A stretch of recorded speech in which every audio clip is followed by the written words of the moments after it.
নমস্কার বন্ধুরা, রূপালী মিনি ব্লগে আপনাদের স্বাগত। আশা করি সবাই ভালো আছেন বন্ধুরা। আজকে রেসিপি হলো আটা রুটি। চলুন বানাই। আটা রুটি বানানোর জন্য দরকার হচ্ছে আটা, নুন, জল। এবারে আটাটাকে মেখে নিই। দেখুন, আটার মধ্যে পরিমাণ মতো নুন দিয়ে দিলাম। নুনটা দিয়ে নেড়ে চেড়ে নিলাম। নেড়ে চেড়ে নিয়ে পরিমাণ মতো জল দিবেন। আস্তে আস্তে করে মাখবেন যাতে না ঢিলা কেটে যায়। দেখুন বন্ধুরা, আমার আটা মাখা রেডি। এই যে দেখুন, আটা মাখা হয়ে গেছে। এবারে কিছুক্ষণের জন্য আটাটা ঢাকা দিয়ে রেখে দেব, তাহলে নরম তুলতুলে রুটি হবে। দেখুন বন্ধুরা, কিছুক্ষণের জন্য তো ঢাকা দিয়ে রেখে দিয়েছিলাম আটাটা। দেখি এবার রুটির আটাটা কেমন হবে। এই যে দেখুন, আটা মাখাটা কেমনভাবে হয়েছে। এবার আস্তে আস্তে ডো করে নিই। চলুন সব আটাটার ডো তৈরি করে নিই।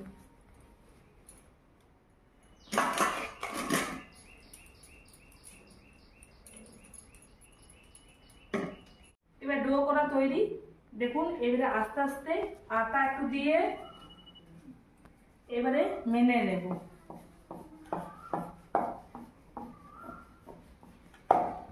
উল্টো পাশ ঘুরিয়ে নিলাম, আবার মিলতে লেগে গেলাম।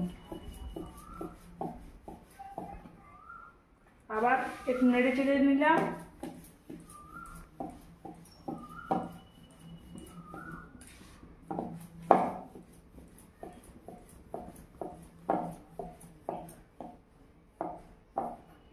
একটা রুটি কমপ্লিট।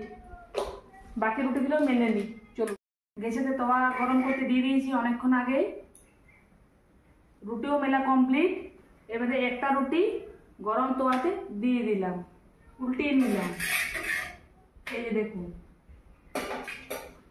এবারে এটা নিচে নামিয়ে ঝাঁঝরি দিয়ে গ্যাসে সেঁকে নিচ্ছি। দেখুন কিভাবে ফুলছে। দেখুন বন্ধুরা, দেখুন রুটি কেমন ফুলছে। দেখুন, আবার বানিয়ে নিচ্ছি। দেখুন, উল্টো পাশ ঘুরিয়ে নিলাম। এইভাবে সব রুটিগুলো বানিয়ে নিই। চলুন। এই যে বন্ধুরা, আমার রুটি করা কমপ্লিট।